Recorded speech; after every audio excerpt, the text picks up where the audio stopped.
دي عيلة عندها 8 سنين، تعمل فيها كده ليه؟ كان قدامنا بس احنا ما نعرفش ان هو بيدور معانا.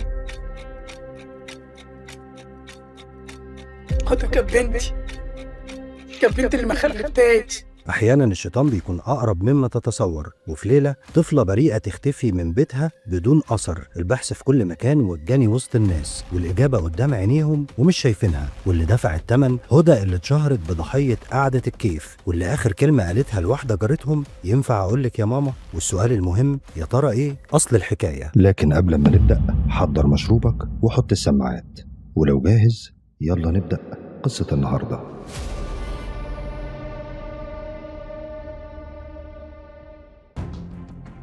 قضية النهاردة من محافظة القليوبية وفي قرية حلابة التابعة لمركز أليوب. تبدأ قصتنا وتحديدا يوم السبت الموافق 13/1/2024، واللي في الصورة دي هي هدى ضحية قعدة الكيف. القرية دي بتشاهد واحدة من أصعب وأغرب القضايا اللي حصلت في 2024، لأن هدى ضاعت بسبب والدها، والغريب في الموضوع إن حتى بعد اللي حصل فيها بسببه وبسبب أفعاله فهو ما كانش عارف إيه اللي حصل لها أو حتى راحت فين، وكان بيدور مع الأهالي عليها بكل طاقته، وبرغم انها طول الوقت كانت في الاوضه اللي جنبه فهو فعلا ما كانش عارف هي فين، مع انه دخل الاوضه دي اكتر من مره وما شافهاش. ورغم ان الجاني بيعترف في النهايه لكن في مذنبين هنعرفهم في الاخر. بس في الاول وكالعاده خليك فاكر ان بسرد عليك الاحداث بادق تفاصيلها عشان اعيشك كل لحظه فيها، وان الغرض مش الاطاله.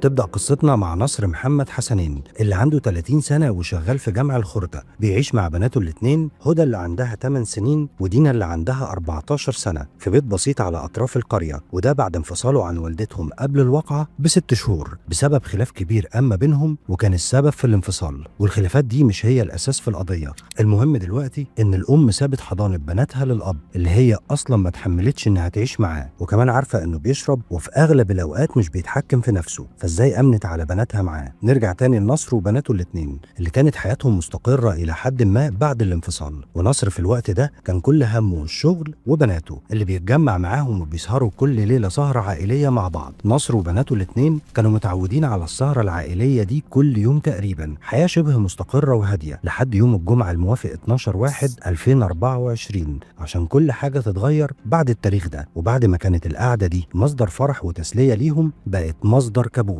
ومجرد ذكر اليوم ده هيفكر اللي عايش منهم بألم هيطارده طول العمر، وكأن اليوم ده كان لعنة.